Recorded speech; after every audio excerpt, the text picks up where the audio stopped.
So anyone who ever listens to any of my shows or comes to any of my DJ sets will know what a massive fan of Little Man Tate I am. It's been an absolute pleasure to get to know the lads over the years, and obviously when they said they were getting back together, it was one of the best moments in music for me. Really excited for the comeback gigs in October. I'm going to be DJing at them both at Sheffield Academy, and tonight I've come over to Sheffield to catch up with them while they're rehearsing. They are sounding as amazing as ever. Really can't wait for it. It's a pleasure to be with the lads, Dan and Ben, John and Maz of Little Man Tate. Away, lads. Hello. Hello. Do you know what? Listening to you still rehearsing, it sounds so good. John, all these years on, last time we spoke, obviously you just announced the comeback dates and stuff. How's it feeling back with the lads, back doing all them amazing records? Brilliant. Like, honestly, we're having a right blast. It's just being back together. It's like all the daft stories, or like it's like we've never been away. Like the banter and the like really childishness. The childishness. We've all become 23 again. But yeah, no, it feels fantastic. So excited, and like hoping we can make everybody happy as like it's made us being back doing it in like obviously a difficult time. So it's been. Everyone is so excited for it, and Dan, you were just saying then obviously you know, you did a bit of stuff with John when he went solo and stuff, but other than that you've not really played for a while. How does it feel being back at it? We did previous rehearsals last year before they obviously got cancelled, so that got us back into it a little bit, so we're not as rough around the edges this time round, so I can't wait, really can't wait. Maz, obviously a lot of the Little Man Tate songs came from your amazing riffs and stuff like that made the songs and put them together. I'll give you that five. But obviously you've come back into it, and when the gigs got announced it was like there was a mega hype for it. For the fans it seems like it's even more excitement now because obviously it got delayed because of the pandemic. It does look like they're going to happen in October. How does it feel, the fact that they did get delayed a bit? Has it made you more hyped for it, or? Yeah, I think it's made it more special in a way, because we've just been building towards it for so long now, and us preparing for it and getting ready for it and rehearsing.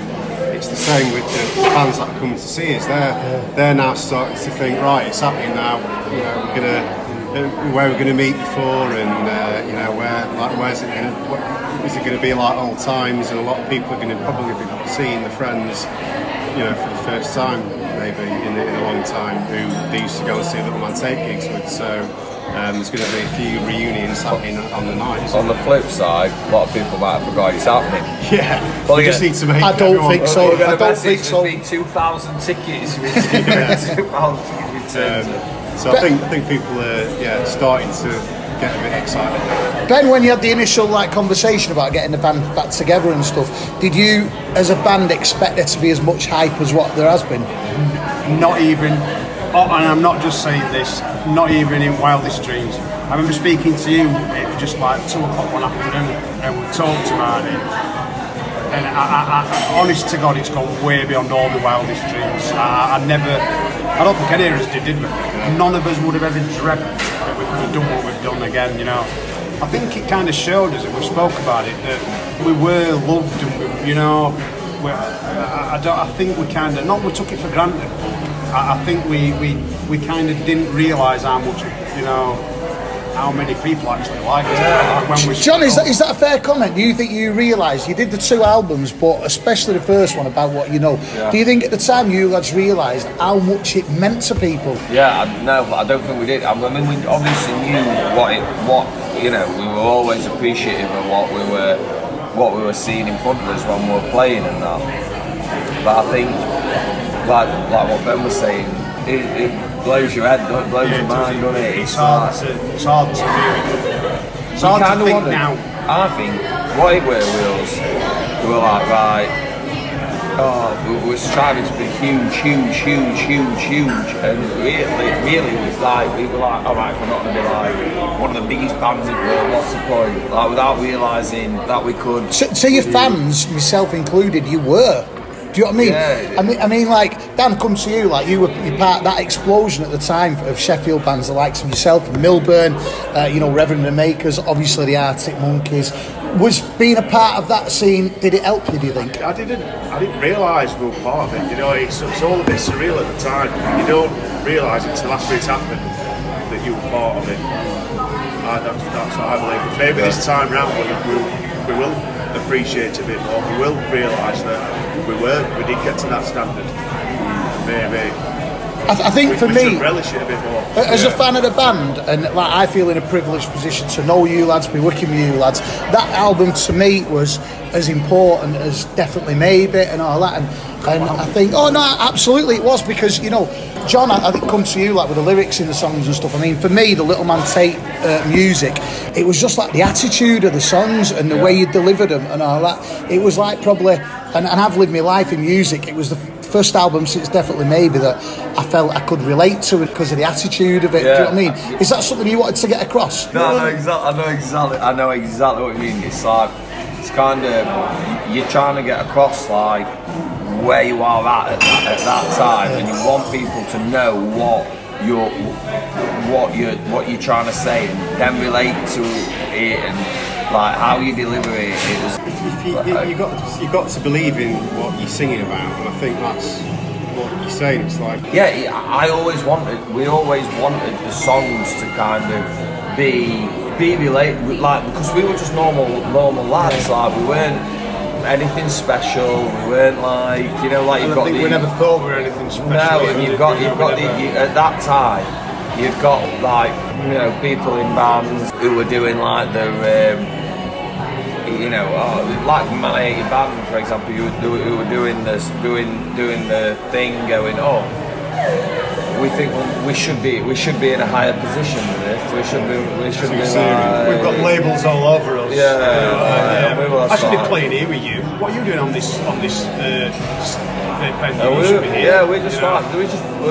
Originally we just played. We didn't have a clue what we were doing, Dave. We were just like playing. We were just like, see what happens. And then obviously all the hype, like all the interest was on Sheffield, and then it was like, oh, Little Man, and you could tell that those bands were more special. Like there's bands about now. I don't want to say anything controversial, but there's bands about now like that wouldn't. Couldn't lace our boots. Because we are the best. But there's bands about now that are like getting record deals. I'm not saying in Sheffield, not even getting record deals, but that are charting and selling out gigs to an extent that aren't as good as bands who didn't get anywhere back then. I mean, it was like a right rich kind of. The Sheffield scene weren't appreciated enough. No, I mean, like, but those bands should have been a bigger scene than they were. But I've said it before. Those bands, Milburn, Reverend, Ulls, Harrison's, bands like that, they didn't get where they got to by accident. They got there because they worked hard. They were really good. They've been talented. They got there because they deserved to get there. It wasn't just. And you had loads of other bands going. Why are Little Man Tate doing this because they're actually not that good? Then I'm like, well, put your keyboard down for a minute and just listen to flipping. Yeah.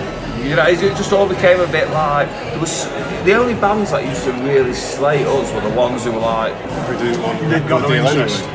Yeah, it's like somebody said to me the other day, oh, my pal said you had a massive rivalry with him when you were breaking. I'm like, oh right, what band? But I'm thinking we didn't have a rivalry with anybody. I'm like, what band? I'd never heard of it. I did not know who they were. Like, we never fell out with anyone. We never had a rivalry. Anything. But you got these bands like, which like, I suppose, Man Tate bands kind of about, I suppose, like when you look at Arctic Monkeys, like with Fake Tales in San Francisco and stuff like that. But it can be a bit snobby sometimes. I could feel the, not hatred towards us, but we used to go watch bands quite a lot, didn't we? You know, you've been interviewed, so oh yeah, you came to see our band. And we used to go watch bands all the time. West Street Live, and we'd done a boardwalk a lot, and you could tell that when there were a bit of a buzz about us, people groups would be, oh, were you signing to them, what later? And we were like, oh, we don't, you know, we don't really know, kind of know it, just do it yourself, but you could feel that other bands didn't like not just us. Like I say, all the bands that got they didn't like the bands that would be coming successful. We hate it when our friends become successful. Almost a bit of jealousy, really, isn't it? I think there's always that in the scene, bands. I mean, it's not like we were multi-platinum selling artists. It's like we did all right. We're trying to make a bloody living. I think the thing is, though, and I'm repeating myself, Little Man Tate meant so much. They were more than a band to people like myself, you know what I mean? And that's the case. So, Ben, when it came to an end, you know, and, you know, the second album had been out and stuff like that, how did it feel that the band had come to... Did it feel like a natural end, or did it feel like you weren't really ready for it? I think personally it felt like it had run its course for how we felt, not for the music or the band or how everybody else felt, but I think for how us four felt, I think we felt it had run its course. Just how we were with each other, and not that we fell out of anything, but I've sort of said before, it were never there wasn't one defining moment where we were like, right, that's it, it's done. It kind of felt like it were a gradual thing over a few months, weren't it? Doing tours and doing gigs and being in Europe, and we just, I don't think there's ever a right time to sort of end a massive part of your life, but it kind of felt when it did happen that I'm kind of at ease with it. Our we're in control. We got a bit fed up of being in like Arctic Monkeys shadows and stuff. Everyone compared every interview, weren't it? I know that as well. Especially when you went to Europe or Japan or America, straight away. Oh, you're from Sheffield. Do you know Arctic Monkeys? No. I mean, we did. We were like, no. You know, it's like it became like a bit like. Why didn't we just have an embargo on it? It got draining, didn't it? Like we'd spend doing more interviews about Arctic Monkeys than yourself, than us, and it's but there were so many, you know, especially when you're like in Europe and Japan and stuff like that. It's hard. It is. We come out of one in Germany or Holland. And we were like, have we answered a question about Little Man Tate yet? Like, we're here promoting album. I don't think we've mentioned the thing. Yeah, well, but what do you think about Arctic Monkeys' first album? Well, the thing is, you think now when you look back on it, they're probably jealous of how successful we've been.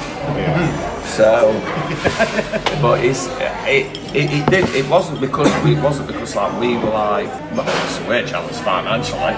That'd be nice, but it seemed when you like, wanted to tell what it seemed like your album, it seemed like what kind of Dan touched on. It's like you get so like we got bogged down in like trying to be like, right, we have got to achieve. If they've achieved that, we've got to achieve that, or it's not success. And we didn't realise we didn't have to. The success was that people liked us. We didn't have to be as big as them or as big as Paul. Your fan base is still very, very dedicated and loyal, and that shows by the ticket sales of the Academy gigs.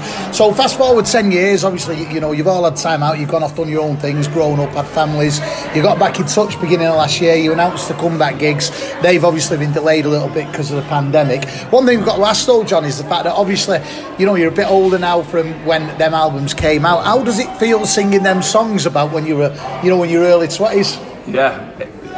Weird, isn't it? It's like if you notice tonight we've tweaked a couple. Yeah. Tweaked a couple I'm not going to say what they are, but there are a couple of bits. If everyone's coming to the shows, brilliant. I was never in the early 20s. I used to say whatever, I never in the early 20s. I've always been late 20s and now late 30s. Ben gets younger. So the gigs are happening. You've got a great lineup of support on as well. I'm going to be there DJing as well. What can people expect on the night that are coming to Little Man Tate gigs? Because there'll be people there that remember you from back in the day. There'll be new fans that never were lucky to see you back in the day. What can people expect from the gigs? Well, we've still got the same guitar. We're still dressed similar, so we might look a little bit older. But, I don't think you do, but when you like, you know, yourself. I think All right, people should expect Little Man Tate, basically. As we remember Little Man Tate. You're not going to change. That was a massive thing. Yeah. It was like, if we can't be Little Man Tate, how everyone remembers it, we can't do it. Yeah, that actually, I think we spoke about that. So if we can't do it right, we're not going to do it and have the energy and have the We owe it to the fans, don't we? Yeah, we can't. Pick up pages, you know. Well, after seeing you in rehearsals then for a short while, to me as a fan, it don't feel like you've ever been away. You know what I mean? So really excited about that. And now into getting into the deep questions, things that everyone's gonna know. You've got these 2 gigs at Sheffield Academy, both sold out in October. Are there going to be any more Little Man Tate gigs? Watch his face. There's the answer. I'm not getting any more. I'm not getting any more. Watch his Follow us face. on Twitter, Instagram, and Facebook. You'll be the first to know. We've got a job to do after first. Yeah. Let's get these 2 gigs. Wow! My God! Dan's sitting on the fence there. Hello, Neil Warner. Get job done. Come out with 3 points. Get back onion there. Get out. You've got it wrong. Get big lads up front. Back onion back. Not onion net, onion bag. Oh, you're just talking to him because he's a fruit and veg man. And the other question, I think you're going to give me exactly the same answer. What about new music? Is that something that can be in the pipeline, or do we not know that yet? Well, we've been writing. That's can't deny that. But we just don't know what to do with whatever we come up with, because the academy days are taking up all our time at the minute. So we'll get them out of the way, then we'll think about what to do with the... When he says we've been writing, he don't mean songs. Mine's basically been divorce application. I've been marking. He's been marking. I've just been writing Christmas cards. I do think there'd be a good documentary about Little Man Tate. I think that should be in the making, where you've been for the last 10 years. Yeah, well... At that point, really. Listen, lads, it's an absolute pleasure. I've come over to Sheffield to see you tonight. Obviously, can't wait for the gig. Honestly, I think in a 20-odd year career, these are going to be some of the highlights of my life, so I can't wait for the gigs in October, but, really can't wait. So, Dan, Ben, John and Maz, cheers, lads, and we'll see you at the Academy in October. Thank you very much. Cheers, lads. See you in a bit. Cheers.